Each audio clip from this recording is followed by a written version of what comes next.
Dewi, mae'n toc wedi 9 ar fore dydd Mawrth. Pur o'n aml, da ni ar gau pêl-droed mor fuan a hyn ganol wythnos. Ti newydd fod o gwmpas efo dy dad mesur eglurau mi, beth i arwyddocad hynny?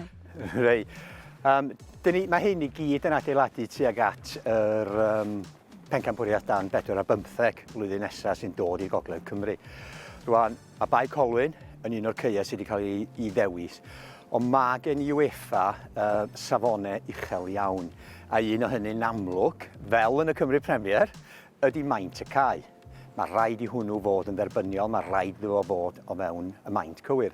Ond hefyd, be dyn ni chwilio am ydy be maen nhw'n galw run-off. Felly, o'r llinell derfyn i be sydd o amgylch y cae.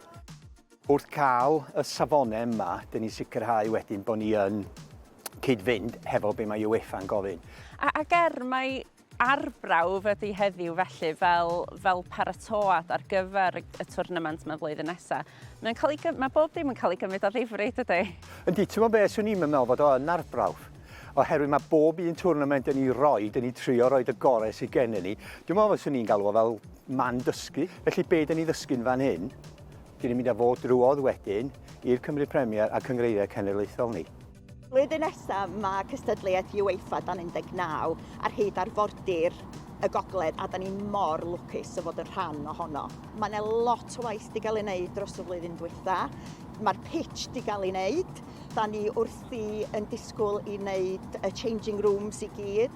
Mae gennym ni clubhouse wedi cael ei ailadnewyddu. Mae gennym ni toiledau newydd sbon, hyd yn oed gegin newydd sbon tu allan.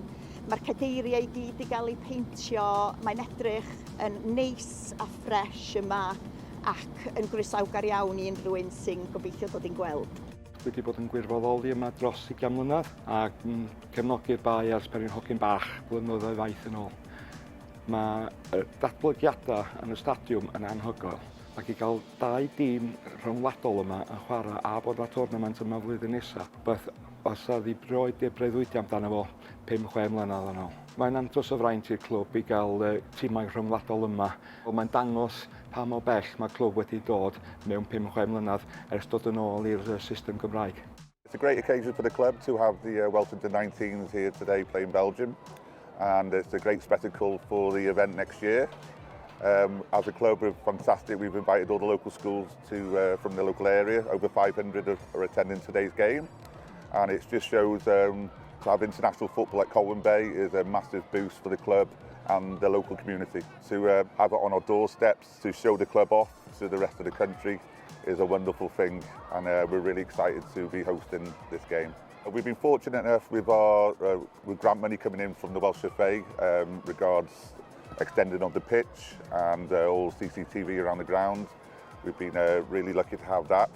But moving forward via UEFA money and the FAW, they're supporting us and having a brand new changing room facility, which will take us up into the next level. So we've been very fortunate in regards to that, and also we've had a grant to upgrade all the lights so we can hold international football here, whether that's been in the Euros, but also in any Euro games where local clubs have to play next year, we can host those games also. Because of the league games we've had and also all the international games we've had, it has put additional pressure on the volunteers. But to be fair, they've really pulled together and done a fantastic job. It's taken a great deal of work, and I think you can see today, especially with the school kids here, you can hear in the background, having a fantastic time.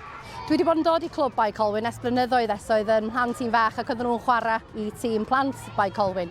Ond dwi wedi cario ymlaen dod i gefnogi ac ers rhyw 2 flynedd wan dwi wedi bod yn dod yma i wirfoddoli, peintio yn y gwyliau ha, dod yma ar y penwythnosau ar ôl y gêm, cartref i pigo fyny sbwriel ac ati. Ond dwi wedi gwneud lot o ffrindiau wrth wneud, cael lot o hwyl a mae'n gymuned bach da yma. A mae dy rôl di yma heddiw chydig bach yn wahanol eto, yn dydi? Di, wahanol iawn heddiw. Dwi'n gweithio yn ysgol Bodalaw, Bae Colwyn, dysgu ymarfer corff yn fanna, a pan er ni weld y cyfle i cael dod â'r plant yma i gefnogi Cymru heddiw, ond ni'n gweld bod o'n cyfle os da ni'n gallu pasio fyny wir. The amount of school children coming to watch the games this afternoon is really important. You know, watching our future talents play on in their own back gardens, if you like. And who's to say, like, not one of these boys or girls this afternoon watching this game can't be the next one, you know, can't inspire them to be the next player to represent Wales. I think we've got a real opportunity to create a legacy in North Wales.